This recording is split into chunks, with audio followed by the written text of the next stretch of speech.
Hello, welcome to The Honest Wargamer. I'm your host, Rob, and this is another thrilling Age of Sigmar 4 video where we're going to be looking at all of the kind of hot gossip that Games Workshop have just released. And there are some massively impactful changes that we're going to talk about. No battle shock phase, different objective size zones, loads of stuff. So let's look at it right now. All of the information comes directly from this article that they've put up. And while, yes, we are just looking through articles, which you could go read yourself, I think there's some inference that we can make to other stuff. So if you are new to Age of Sigmar or new to The Honest Wargamer, thanks for watching. Please like, subscribe, join our Patreon, where we have an active Discord community who talk about Age of Sigmar all the time and other stuff. So that would be cool. But we're hopefully going to give some context to the stuff that we're seeing here and then let you know that the world isn't falling and most of it is quite interesting. Okay, so the first bit we're going to not talk about because unfortunately there's quite a lot of marketing bump. But all the interesting information starts to arrive later on. Every single war scroll is changing. I think this is something that people haven't got yet in their communities. People keep looking at the rules and they're like, oh, the objective size is changing. I'm going to be able to get so many attacks from my witch elves, as an example I saw in the chat earlier. You're not. You don't know how many attacks witch elves have in the future. Everything is going to change. You're going to have different amounts of health. We'll talk about that in a moment. You're going to have different weapon profiles. Weapons may not work the same. We already know that weapon ranges aren't the same as well. You're going to have maybe, things on sixes to hit, weapon abilities, loadouts, different moves. Movement stat might not even be incorporated into the war scroll. No idea. It is a ground-up rewrite and not anything. Anything you know now about Age of Sigmar is not going to carry over into the next edition, with the exception of the rules and probably the unit names. I don't think they'll change the unit names, I think, which is sad, because as I've always wanted from my Knight Judicators from Stormcast Eternals, I've wanted them to be called Rooty Tooties Pointy Shooties. But I don't think they're going to go for that, which is unfortunate for me personally. So every war scroll is going to change, and it's going to change significantly. So, if you're new to Age of Sigmar, this is great because you're like, I can jump in when everyone else is jumping in. It's wonderful. If you are already an existing Age of Sigmar player, then all that information that's in your head is kind of useless. But we're going to talk about that in a different video. The Age of Sigmar 3rd edition is probably the first edition that you can ever go back and revisit. We'll talk about that in a different video. And then also, similarly, I don't know what my point was going to be, but it was something along the lines of you're going to have to relearn everything. That's what I was going to say.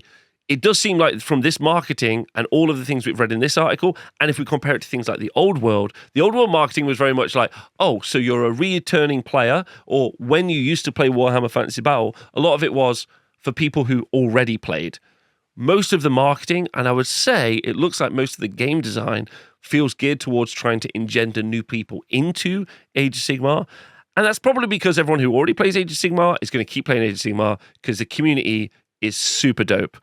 That's probably why everyone's playing it. Models are great. The game will probably be fine, but the community is great. It's like going to the cinema. You're always going to go to the cinema or you're always going to watch a movie. Some movies are Dune 2 and some movies are Fast and Furious 10. Both are enjoyable, but one of them is good. It's Fast and Furious. No, it's Dune. Okay. The team took the opportunity at the outset to measure each profile in every faction to see whether their basic stat line felt right. Now, this is a big deal. We might see massive changes. And the reason Age of Sigmar is the way it is right now is because lethality and survivability are always things that are juxtaposing themselves inside of the game. As an example, if something only ever has 6 wounds like you will get in the old world, doing 5 attacks is quite a big deal because you might be able to nearly kill that thing. Where if something's got 40 wounds, right, 40 wounds in Age of Sigmar, you're going to need a lot of attacks or high damage attacks to do that many wounds to them.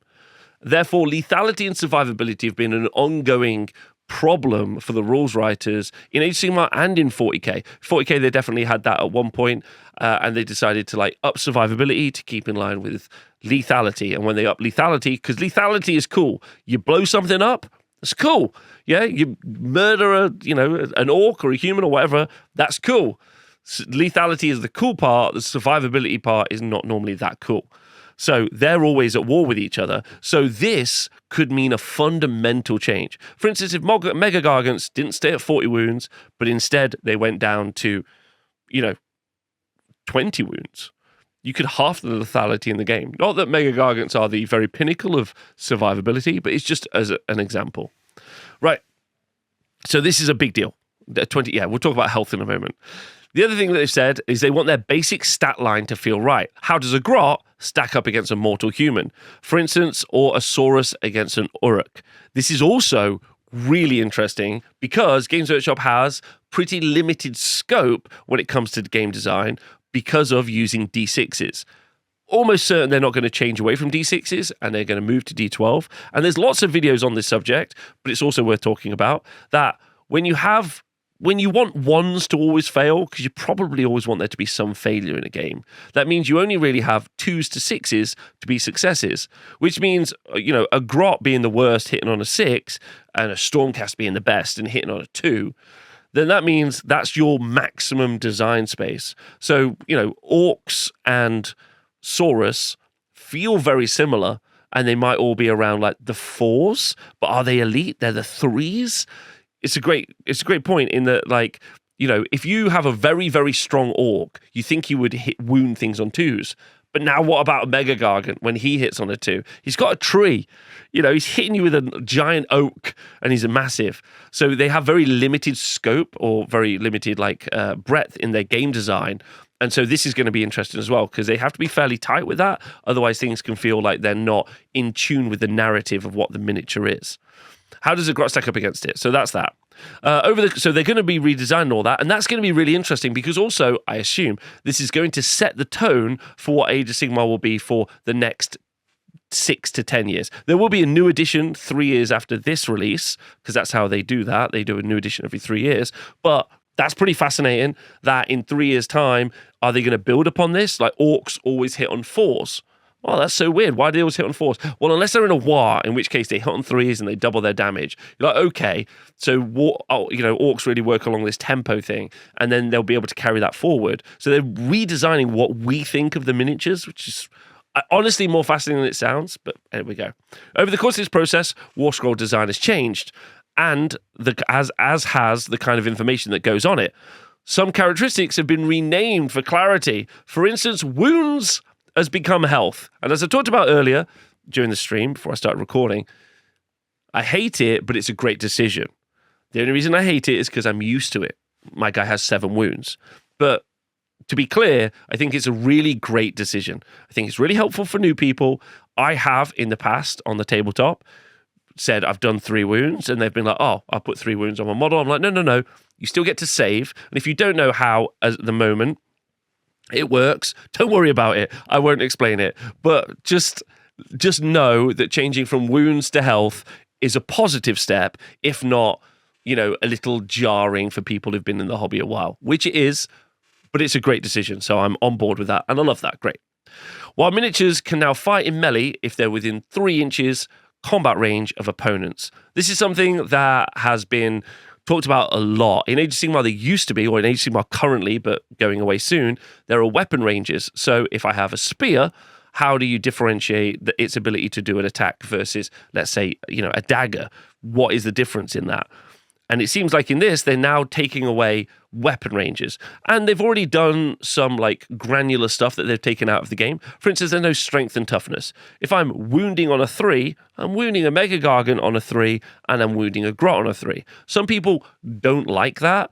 They think that that's not granular enough, and it really removes the idea of the narrative, which is obviously your choice.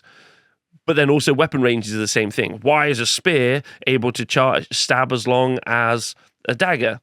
I guess it's just for ease. It just makes everything a little easier. Truth be told, you're either going to like that or you're not going to like that. Let me know in the comments below how you feel about it. Okay, so there's that. And then speeding up pile-ins, which they've not expressed about, so I don't know what that's going to be. It's probably going to be specific, as in, like 40k, you're going to move model to model, closest model to closest model, and then you have to make base contact, which is what they do in 40k, and I assume it's going to be the same. And then combat resolution. Combat resolution is really interesting.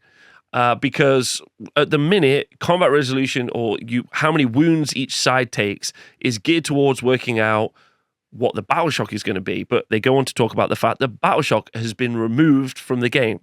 So combat resolution now must achieve something differently. In Old World, maybe that's our way to look at it. Is it going to be the same as 40k, where we're going to have this battle-shocked state, which they had previously? Or are we going to see morale completely change and move into a new section? There's no idea. But combat resolution there is more interesting than maybe it reads, because actually, how is two units charging to each other? They have a fight. How do you decide who's won the fight? Is it just how many models are dead? Do you need to resolve the combat beyond there? Do you have to have something like Old World where units flee away? Do you need to have a battle shock thing? It's changed. We don't know what it looks like, and it's very interesting. And you can now contest an objective model within 3 inches of a 40 mil objective marker. Now, this is a huge change for Age of Sigmar. If you've not seen Age of Sigmar before, or not played Age of Sigmar before, but seen the tables, you'll see the big pie plate objective markers, which have been out there for a long time. And those really show you the zone of contesting. So anything within 6 inches of a point at the moment is contested. So you end up with these big 12-inch objective markers, which you put down, and they look huge. They take up a lot of the board space. I would argue that the main reason for this change is as an aesthetic choice. They probably don't want a battlefield to just look like 6 giant plastic circles. It's probably not what they like. Also, this brings it in line with what 40k looks like as well, where you have a 40 mil objective marker and then you have, something outside of that, which is, fine. For Age of Sigmar players who currently play the game, this is a massive change. There's been stuff that people have talked about, being able to put loads of bodies on an objective so you can't stand on it, what we call objective blocking. Definitely very real. For people who are current Age of Sigmar players, the way it works in 40k is that the center objective you can move through, but you can't ever land models on top of. So it's kind of impassable, but it's not. It's more unlandable as a piece. So that'll be interesting as well, having a dead zone where, a unit can't put its model on top of. That's pretty spicy. And again, that's really going to change the shape of the game. Is large model counts going to be really important? Someone in the chat earlier on asked me about, do I want armies to be smaller, or do I want them to be, smaller? Again, another video I'd love to make, because I think there's a really good conversation there. Okay, so that's huge. And the objective, and also, do you know what? I should just TLDR this. The objective markers changing is also a big deal for a lot of players because they've bought objective markers themselves, and now they have to go and buy some more objective markers. It's just a real shame. It's the same as when they changed the board size. If you're new, they used to be, boards for Age of Sigmar and 40k used to be 6 foot by 4 foot, and they changed it to 44 by 62 or whatever it is. They changed the size of the board, so people either had to buy new mats or new gaming tables or whatever the situation was. Unfortunately, this is just an inherent part of being in the Games Workshop cycle. Okay, so yeah, and unfortunately, that's sad. Okay, will the Wargamer be making objective markers? Yes, we will, which is hopefully you'll see in the future. Okay, universal special rules are in, and they're a manageable amount and make them easy to recall. So universal special rules have always kind of existed. They're just the rules, really. But what they're more talking about, and they've talked about this in a previous article, is that some elements of those rules will stay the same. Like champions will be the same for all units, and banner bearers will be the same for all units. So that's a way of really cutting down what something in a unit does. Fine. That's really useful. Deep Strike is a good one. I'd like to see Deep Strike, Ambush, Scout. These are all abilities that work in other games. I'd like to see them cross-reference. I'd also love if they could just have the same rule mean the same thing in different games. Deep Strike in 40k has a very specific rule. I would like Deep Strike to be in this to be literally identical, just for ease, so you can have a conversation with people. That'd be great. Okay, there are now meaningful command abilities in every round with clear and simple sequencing. Good as well. But if you want to use them, you'll have to deal with a strict command point economy. We have no idea what that means right now. There's already a fairly strict command point economy, but I'm assuming command points are changed up in the way that you get them. Command points are cool because you get a token and you could spend the token, which is fair. Okay. Everything you can do in the game is now an ability, from moving, fighting, shooting, and casting spells, to the unique actions found on your war scrolls. These abilities have clear sequencing, a declare step, an effect step, and their timing is written out, color-coded and using symbols. Although, let's really hope it's got nothing to do with Kill Team. I don't want to be moving a triangle and attacking you with a square. Don't want that at all. But that is really good. There's two things to say about this. One, any clarity in how a rule works very clearly is awesome, and we love that. However, on the flip of that, I do like it when you have more of a conversational tone with rules. But I will sacrifice the conversational tone of a rule for it being more clear. It can feel a little bit more like, clinical. And I guess clinical maybe takes away from the fun, jaunty nature. But normally they have some like flavor text on the top, and I would like them to maintain that. I would like to maintain that. And then using symbols makes it incredibly easy to understand at a glance in which phase you can perform each action or what it does. Okay, we'll see if that's true. This is also a pretty interesting thing as well. The modular nature of the new rule set is something we'll explain more in due course, but essentially the core rules are supported by a series of more advanced plug-and-play additions. It's perfectly possible and quite satisfying to play without magic. For instance, while at higher levels, new battle packs and general's handbooks can slot in the same way. So I think this is effectively them talking about onboarding. Everything I've seen in all of the marketing so far is they want new players to play Age of Sigmar. They don't really care about the current players because current players will already play. They're like, that isn't what they're talking about. They're like, what they want is they want the very easiest way for you to get some miniatures and play Age of Sigmar so they can get you into the ecosystem. And every barrier that they can break down is going to be a bonus in that opinion. And yeah, they've already got us. Okay. And therefore, probably people just playing regular match play events or what I call pickup games. I call them pugs. So pickup games is what I would consider to be standard. I sometimes call it Age of Sigmar standard as well, where you just are literally playing a pre-established 2,000 points normally, 2,000 points, match play, general's handbook, pickup game. All of the rules and FAQs that are currently out are in effect. That's normally what I consider to be a pickup game. And then what they're saying is they'll just strip back away from that, take the General's Handbook out, take Magic out as an example, and make it so that there's an easy to do pickup game. Fine. Let me know what you think of that. However, with changes this fundamental to the core building blocks of the game, it does mean the previous rules and rulebooks have been superseded. Every current battle tome will be retired. I love that they're going to the farm, which is the pulper. Again, I'd like to be clear, rules from Games Workshop should be free. Their rules that they have are, especially behind a financial paywall, are a barrier to them selling miniatures. Every book I have to buy is a miniature I haven't bought. It's a mistake on their part. The rules should be free because they do this. Like I've said, before Age of Sigmar 4 is out, we're currently in 2024. In 2027, we'll be having the same conversation about Age of Sigmar 5 that's about to be released. So please go into this edition, buying these books, knowing that they will be out of date potentially in 3 years. Okay. However, so they're all being retired, but every faction will receive a free downloadable faction pack shortly after release, which they're also providing a physical copy that you can buy from them. Again, looking at 40k, which edition changed like 9 months ago, please remember that those physical packs that they sold were almost instantly FAQ'd, with several of them being out of date or wrong when they finally went to print. So purchase those with that in mind. Don't buy them and think, yeah, these will last me for 3 years, because they probably won't. So I just don't want you to buy into those. But the downloadable ones are free, which is cool. And the downloadable ones, they'll probably change up when they do make rules changes. So just be conscious of that. That's great. Just be really, just be cautious with your money. Go and buy models more than rules almost all the time. Like if you want to buy something.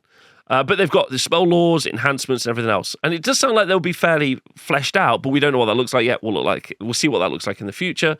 And then there's going to be more articles to come as we go through. And that's all the info that's out there in the wild at the minute, everything we know so far, but some absolutely massive changes. Each one of those I could probably do more of a deep dive on. Objective control is one of those ones that's going to be really interesting, but we're going to see each one of those in the future. Yeah, we're going to see each one of those in the future in more detail, so I'll probably cover them as we get the info. But I hope you like the video. I hope this is helpful. I'm going to stay with you on this journey for Age of Sigmar 4, because it's a journey I'm on. And I hope you like the video and the chat, and you could join us for our live streams on Twitch, which we do every day, and then just be part of the conversation as we move towards the future and start looking at this cool new game. I'm very excited to play it, very excited to find out all the new rules. Just can't wait to find, and I also can't wait to see all the new models. It's going to be really fun. Thanks for watching. Let me know what you think. See you soon.